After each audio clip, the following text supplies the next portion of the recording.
There is a canyon in the far southwest corner of Colorado where, if you stand on the rim in the late afternoon and look across to the opposite wall, you will see a city hiding inside the rock, not on the rock. Inside it, tucked back under a great curved roof of sandstone, in the deep shade of an overhang the size of a cathedral, there are stone towers and square rooms and round sunken chambers, more than 150 rooms in all, stacked and fitted together so tightly they look like they grew there. 23 round rooms sunk into the floor, walls 3 and 4 stories tall. And every block of it was cut, shaped, and lifted by hand more than 700 years ago, by people who had no metal tools, no wheel, and not a single draft animal to carry the load. They call it Cliff Palace now. It is the largest cliff dwelling in North America, and it sits in a wall of sheer rock hundreds of feet above the canyon floor. More than 100 people lived up there. Children were born up there, on a ledge with a drop that would kill you in a heartbeat. And here's the part that stops me cold every time I read the record. On the 18th of December, in the year 1888, 2 cattlemen named Richard Wetherill and Charlie Mason rode out onto the mesa top in a snow squall, looking for stray cows. And they reined in at the edge. And there it was across the canyon, silent and perfect, exactly as its builders had left it, undisturbed. 700 years, and no one had touched it. A whole city, waiting in the cold, and we had forgotten it was ever there. If you care about the men and women who built this country with their hands, the workers nobody ever wrote a book about, please subscribe to Global Old History right now. Hit the button, come back. Because that is the thing I keep turning over. We remember the men who found it, Wetherill and Mason, 2 ranchers in cowboy hats. Their names are in every guidebook. But the people who actually built it, who cut the stone and raised the towers and lived and died on that ledge, left us nothing. Not one name. The record is honest about that, and so I will be too. When I tell you their story, I cannot tell you what they called themselves. I can only show you what their hands did, and let the work speak, because the work is still standing. We call them the ancestral Puebloans. For a long time, the popular name was Anasazi, a Navajo word usually rendered as the ancient ones, though some translate it closer to enemy ancestors, which is why the people who descend from these builders, the Hopi and the Pueblo nations of today, tend not to use it. These were their grandparents' grandparents. When a Hopi elder looks up at Cliff Palace, he is not looking at a mystery. He is looking at family. That matters, and I want to hold on to it, because the story you usually hear about this place is a story about disappearance and riddles, and that story is mostly wrong. Nobody vanished. People built something almost impossible, lived in it for a few generations, and then made a hard choice and walked away. That is not a riddle. That is a decision made by real people, under a pressure I want you to feel by the end of this. So let me take you up there. Let me show you what it actually took. Start with the choice of the site, because everything begins with the alcove. Long before anyone laid a stone, the canyon itself did the first work. Water seeping down through the mesa for tens of thousands of years had eaten a great scoop out of the soft sandstone, leaving these enormous hollow shelters partway down the cliff face with a solid roof of rock overhead and a floor of rock underneath. For a builder, an alcove like that is a gift and a nightmare at the same time. A gift because the rock roof keeps the rain and the snow off, and the deep overhang throws shade in the killing heat of summer, but lets the low winter sun reach all the way to the back wall to warm the stone. These people understood the angle of the sun in December and the angle of the sun in June, and they chose an alcove that worked with both. That is not luck. That is somebody who watched the sky for a lifetime. But the alcove is a nightmare too, because there is no flat ground. The floor tilts and buckles. The back wall curves in over your head, and the only way in or out is straight up the cliff above, or straight down the cliff below. Everything you own, every drop of water, every ear of corn, every roof beam, every basket of clay, every newborn child has to come and go on that wall. And the way they moved on that wall was hand and toe trails, small cupped holes pecked into the bare sandstone with a harder stone, just deep enough for the tips of your fingers and the front of your foot. You went up a vertical rock face with a load on your back, trusting a line of shallow dents your grandfather had chipped into the cliff. People did this every single day. It was not an adventure. It was the commute. Now think about the stone itself, because this is where the real engineering hides. The walls of Cliff Palace are sandstone, and sandstone is soft enough to shape, but hard enough to last, if you know what you are doing. The builders quarried blocks and then dressed them, meaning they took a harder hammerstone and pecked and ground each block until its faces were flat and square, and it would sit tight against its neighbors. Run your eye along a good wall in that alcove, and the joints are so fine you would have trouble slipping a knife blade between the stones. That was done with a rock held in a bare hand, no chisel of iron. No steel square, no level but a plumb line, and a good eye. Every flat face on every block was made by a person kneeling in the dust, striking stone against stone, thousands and thousands of times, until it was right. Let me put the scale of that in your body for a second. 150 rooms, 23 of the round sunken chambers, walls rising 3 and 4 stories against the back of the alcove. Now imagine every one of those stones lifted by hand into place, and the mortar between them mixed by hand from soil and water and ash, packed into the joints wet, and then, while it was still soft, studded with hundreds of tiny chinking stones pressed in by fingertip to lock the whole thing tight and keep it from shifting. That chinking is the signature of these masons. It is careful, it is patient, and it is everywhere. Nobody made them do it that well. They did it that well because that was the standard, and the standard was theirs. Then there are the beams. The floors and the roofs of those rooms rested on timbers, and the timbers were Douglas fir and ponderosa pine, straight heavy logs, some of them a good deal longer than a person is tall. And here is the thing that always gets me. Those trees did not grow in the alcove. They grew up on top of the mesa, and in some cases, a long walk away. So a crew felled a living tree with stone axes and fire, trimmed it, and then carried that timber on shoulders across the mesa top and lowered it down the cliff face, down the hand and toe trails into the alcove, and set it in the wall. A single roof beam is a day's brutal labor for a group of strong people before it is ever notched into place. Multiply that by the hundreds of beams in that city. The forest they built with had to be carried to the job one log at a time by human muscle down a cliff. Quick pause. If these stories matter to you, join the Boss tier for $4.99 a month. Loyalty badge, custom emoji, early access 24 hours before public, and members-only polls. Link in the description. Now back to it. We would not attempt that today without a helicopter and a winch and a safety officer with a clipboard, and even then somebody would say it was too dangerous. These people did it with cordage made from plant fiber and the strength in their own backs, and they did it well enough that the beams are still up there, still holding 700 years on. When a modern engineer wants to know how old the city is, one of the ways he finds out is by reading the rings in those very beams, counting the wet years and the dry years the tree lived through. The wood these builders carried down a cliff is now the calendar we use to date them. There is something almost unbearable about that. So who kept the water? Because a city on a cliff with 100 mouths in it does not last a week without water. And the answer is that the alcove itself sweats. The same seeping water that carved the shelter over tens of thousands of years still trickles out of the back of the sandstone in slow springs, and the builders knew exactly where those seeps were, and they built basins and channels to catch and hold what the rock gave up. Modern engineers who have studied Mesa Verde will tell you these people managed water with real sophistication, catching it, storing it, moving it, on the mesa top and down in the alcoves, both in a desert that gives up almost nothing without a fight. They were not squatting in a cave. They were running a working town in one of the hardest places on the continent to run anything at all. And running that town meant a daily rhythm that would exhaust most of us just to describe. The farms were not in the alcove. There is no soil on a ledge.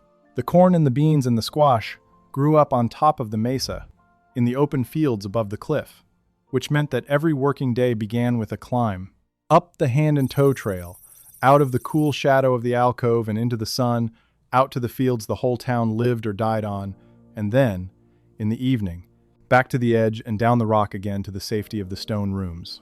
Water carried up, firewood carried up, harvest carried down. Children learning the holds in the cliff almost before they could walk, because a child who could not climb could not live there. Old people who could no longer make the climb, spending their last years in the rooms at the back, in the deep shade, listening to the town come and go on the wall. It was a life lived straight up and straight down, every single day, on a schedule set by the sun and the seasons and the merciless fact of the drop, and they kept it up for generations, and raised a city in their spare strength while they did it.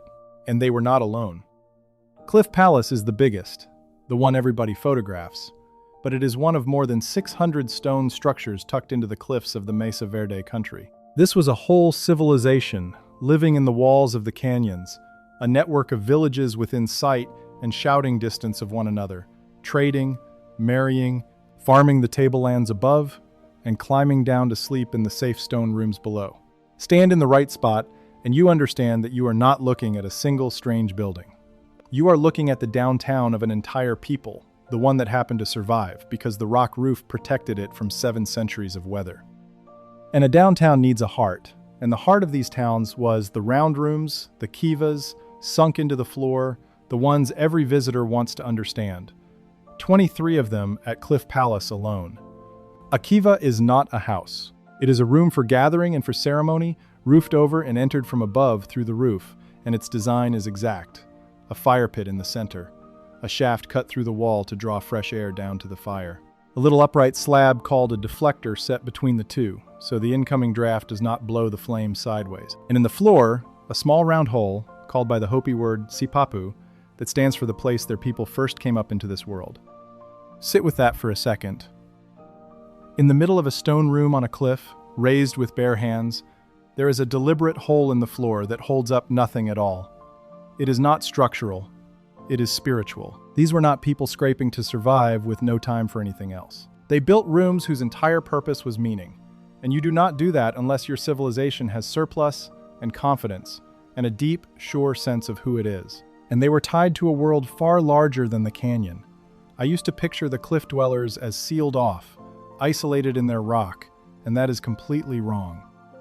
When archaeologists dig these sites, they turn up turquoise and seashell from the far Pacific coast, and copper, and, most astonishing of all, the bones and the bright red feathers of scarlet macaws, tropical parrots whose only wild home is the jungles of Mexico, more than 1,000 miles to the south. Somebody carried living parrots across 1,000 miles of desert and mountain to these canyons, on foot, because there was no other way to move anything. The very corn they farmed, the beans, the squash, the very idea of pottery on their shelves, all of it had come north up those same trade roads out of Mexico over the centuries. Cliff Palace was not the end of the world. It was a stop on a network that ran from the Pacific to the tropics, and the people in that alcove knew it, and traded on it, and wore the proof. Before I tell you what happened next, do me a favor and subscribe. The algorithm buries old industry stories unless enough people click. One click, come back. Look closely at their doorways while you are up there and you will find another signature. Doors cut in the shape of a capital letter T, wide across the top and narrow at the foot. Archaeologists still argue about why, whether it was to carry a load through more easily, or to seal the low opening against the cold, or for a reason we have simply lost, but the shape turns up again and again across the whole ancestral Puebloan world. From these cliffs all the way down to the great houses of Chaco, one shared idea traveling hundreds of miles of a single connected culture. When you stand in a T-shaped door at Mesa Verde, you are standing inside a piece of design these people carried in their heads, the way you carry the shape of your own front door, and it is theirs, unmistakably, wherever you find it. Which raises the question that hangs over the whole place. Why the cliff? Why go to all that impossible trouble? The hand and toe trails, the beams lowered down the rock, the babies on the ledge, when there is open ground up on the mesa where these same people had lived for generations in ordinary villages? For most of their history, they did not live in the cliffs at all. They farmed the mesa top and lived on it, in the sun, on flat ground, like sensible people. And then, in the last stretch of the 1200s, in a single lifetime or two, they picked up and moved down into the alcoves, into the hardest, most defensible, most vertical real estate in the region. You do not make a move like that for the view. You make a move like that when you are afraid. Something in that century pushed a whole people off the easy ground and into the cliffs, and whatever it was worth the daily risk of the drop. That is the shadow over Cliff Palace. Even at the height of its glory, it was already a fortress. Let me stay with that fear. because I think it is the key to everything. When you build up into a cliff, you are trading comfort for safety. The mesa top is easier in every single way except one. On the mesa top, anyone can reach you. In the alcove, an enemy has to come at you up a bare rock wall, in single file, using toeholds you can defend with a handful of people and a pile of stones. The whole geometry of Cliff Palace is the geometry of people who have decided that being reachable is more dangerous than being on a ledge. And the pressure that produced that decision was building for years before the last stones went up, which is why the greatest architecture these people ever made came right at the end, right before the leaving. It is a strange and human thing. Sometimes people do their most beautiful work when the ground is already sliding out from under them, and the ground was sliding. Because the second villain in this story is not an enemy at all, it is the sky. The Southwest is a land that lives and dies by rain, and rain in that country is never generous and never reliable. These people were dry farmers, which is the hardest kind of farming there is, coaxing corn and beans and squash out of thin soil with nothing but what falls from the clouds and what they could catch and store. In a good stretch of years, it works, and a civilization grows, and you get the confidence and the surplus labor to build a city into a cliff, and then the rain stops. Toward the end of the 1200s, the tree rings, those same beams, record a drought so long and so deep that historians simply call it the Great Drought, year after year of it. Not a bad season. A bad generation. And a dry farming people with more than 100 mouths in a single cliff town and hundreds of towns across the region cannot survive a bad generation. The corn fails. The stored water in the seeps runs thin. The surplus that built the towers is gone, and then the food that fed the builders is gone, and there is nothing anybody can carry down a cliff that will fix a sky that will not rain. Now here is the part I most want you to hear, because it is where the popular story goes so badly wrong. They did not die in place. Cliff Palace is not a tomb. When archaeologists went through it, they did not find a city struck down all at once. They found a city that was packed up and left. People took what they could carry, walked out down the hand-and-toe trails one last time, and went south and east, toward country with more reliable water, toward the rivers where their descendants live to this day. The Hopi Mesas in Arizona, the Pueblo towns along the Rio Grande in New Mexico. Those are not the homes of some other later people. Those are the same families, the same potters, the same masons, carried forward. The builders of Cliff Palace did not vanish off the face of the earth. They made a brutal, clear-eyed choice to abandon the greatest thing they had ever built in order to keep their children alive, and they walked to where the water was. Think about what it costs to do that. To climb down out of a city your grandparents raised stone by stone, knowing you are the last, knowing no one is coming back, and to turn your back on it and walk into the desert with a baby on your hip and a jar of seed corn, betting everything on a river you have only heard about. That is not the end of a mystery. That is one of the hardest decisions a human community can make, and they made it, and they were right, because they survived. Their language survived, their ceremonies survived, their masonry survived, in the pueblos they built next. The only thing that did not go with them was the city, because you cannot carry a city. So they left it standing, perfect, in the alcove, and the rock roof kept it for 700 years until two cowboys looking for a lost cow rode up out of the snow and saw it. One quick note. I turned the full story into a book, everything the records gave me. If you want it, the link is in the description. What happened next is its own kind of heartbreak, and I am not going to dress it up. When Wetherill and Mason found Cliff Palace, and word got out about the cliff cities of Mesa Verde, the response of the age was not reverence. It was collecting. For years, before anyone thought to protect the place, people climbed into those rooms and carried off whatever they could sell or keep. Pots that had sat on a shelf for 7 centuries, tools, sandals, whole burials. The Wetherills themselves gathered enormous collections, and some of that work was careful for its time, and a great deal of it was simply looting, and by the time the country woke up and made Mesa Verde a national park to stop the bleeding, a lot of what the builders left behind was already gone, scattered into private hands and distant museums. Its story cut loose from the room it came from. I sit with that, because it is the second forgetting. The first forgetting was gentle. The desert and the rock kept the city safe precisely because everyone had forgotten it was there. The second forgetting was greedy. We remembered the city just long enough to strip it. And in between the two, something quieter got lost, which is the simple fact that human beings made this. For a long time, the cliff dwellings were talked about as a wonder, a mystery, a puzzle left by some lost race, as if a real people with real names and real skill had not knelt in that alcove and shaped every stone. That framing is an insult, and it is also a lie, and the descendants of the builders have been saying so the whole time. The Hopi never lost the thread. They knew whose ancestors those were. It was the rest of us who needed to be told. But there is a better chapter in the forgetting, and I want to give it to you, because it is easy to tell this as nothing but loss. And it was not only loss. While some people were carrying pots out of the cliffs, other people were fighting to stop them, and most of those people were women. In the years around the turn of the century, a Colorado writer named Virginia McClurg, who had first walked into these canyons back in the 1880s, began a long and stubborn campaign to get the cliff dwellings protected by law, and she was joined by a Denver woman named Lucy Peabody, and together they built an organization, the Colorado Cliff Dwellings Association, and took as their motto the idea that a woman was the leader of the deed. They wrote, they lobbied, they went to Washington, they refused to let it go, for years, against every kind of indifference and delay, and in the year 1906, they won. Mesa Verde became a national park, the 9th in the whole country, and the first one ever set aside not for its mountains or its geysers, but purely to protect the works of human hands. People still call it the Women's Park. Two women who never cut a single stone in that alcove are the reason the 10,000 stones the builders did cut are still standing.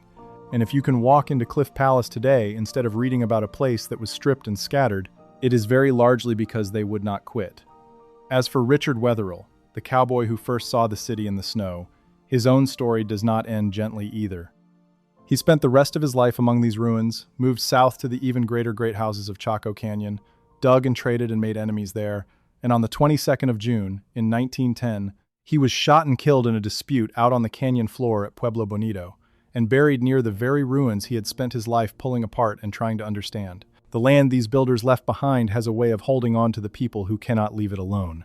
That is not a curse, it is just the weight of the place. It gets into you. So let me tell you plainly what a modern engineer sees when he stands in Cliff Palace today, because it is not a mystery to him either. He sees load-bearing masonry walls, laid without mortar strong enough to matter, that have stood through 700 years of freeze and thaw in a climate that tears ordinary buildings apart in 50. He sees rooms squared and plumbed by eye to a tolerance he would be proud of with instruments. He sees a settlement sited to catch winter sun and summer shade and natural spring water in a shelter that protects it from the weather on every side, reached and supplied entirely by human climbing power. If you handed that brief to a firm today, a self-supplying, self-defending, climate-tuned stone town on a vertical cliff, with no wheeled transport and no metal tools and no power but muscle, they would tell you it cannot be done. And then they would drive to Mesa Verde, and there it would be, done, 700 years ago, by people whose names we do not know. You can go and stand there yourself, and I think everyone should, once. You drive up out of the town of Cortez, up onto the green tableland, park at the rim, and walk down toward the alcove on a trail with modern steps and modern rails, and even with all of that, even with the handholds bolted into the rock for you, your stomach still drops when you look over the edge. And understand that people carried roof beams down this, that children grew up on this ledge, that the flat stone floor you are standing on was swept every morning 700 years ago by someone who was thinking about the weather and the corn and her family, just like you think about yours. The city is not a ruin when you are standing in it. It is a home with the people just stepped out. That is the feeling the guidebooks cannot give you and the photographs cannot hold. The place is still warm. I keep coming back to a single comparison, and it humbles me every time. Hand a modern crew the job of putting a stone building into that alcove today, and the first thing they would order is a helicopter, because nothing else could get a load of timber down that cliff without killing someone. The second thing would be scaffolding, and power tools, and a water truck, and a generator, and a team of engineers to certify the whole thing before a single person was allowed near the edge. And even with all of it, the job would be called dangerous, and slow, and wildly expensive. These people had none of it. No engine, no wheel, no metal, no helicopter, no rope. you could trust your life to the way we trust a harness. They had stone and cord spun from plants, and their own two hands, and a knowledge of that cliff so complete that they could carry a newborn up it in the dark. What they built with almost nothing has outlasted very nearly everything we have built with everything. That is not a mystery. That is a level of mastery we have half forgotten was ever possible. And that is what the drought could not take. And the looters could not carry off. And even 700 years of forgetting could not erase. The walls are still square. The chinking stones are still set. The seep at the back of the alcove still gives up its slow water onto the same stone where a mason once caught it in a basin. Everything the sky did to these people, everything time and greed did to the city afterward, and the work of their hands is still there, holding, plumb, patient, waiting in the shade of the rock roof for anyone with the sense to look up and see, not a mystery, but a masterpiece. We owe them the truth, which is small enough payment. They were not the ancient ones, and they were not a lost race, and they did not vanish. They were engineers. They read the sun and the seasons and the seeping rock. They shaped 10,000 stones with stones held in bare hands. They carried a forest down a cliff. They raised the largest cliff city on the continent in the last confident years before the rain failed. And then, when it failed, they had the courage to leave it whole and walk to where their children could live. Their descendants are still here, in Arizona and New Mexico, and they never forgot who built it. Only we forgot. And the least we can do, standing at that rim in the late light with the city glowing across the canyon, is to remember it back, and to say out loud that human beings did this on purpose with their hands, and that it was one of the great pieces of engineering ever raised on American ground. One more thing. If you want to be part of the inner circle on this channel, join Final Boss for $9.99 a month. Public shout-out in upcoming videos, members-only investigations, plus everything from Boss Tier. Link in description. See you in the next one.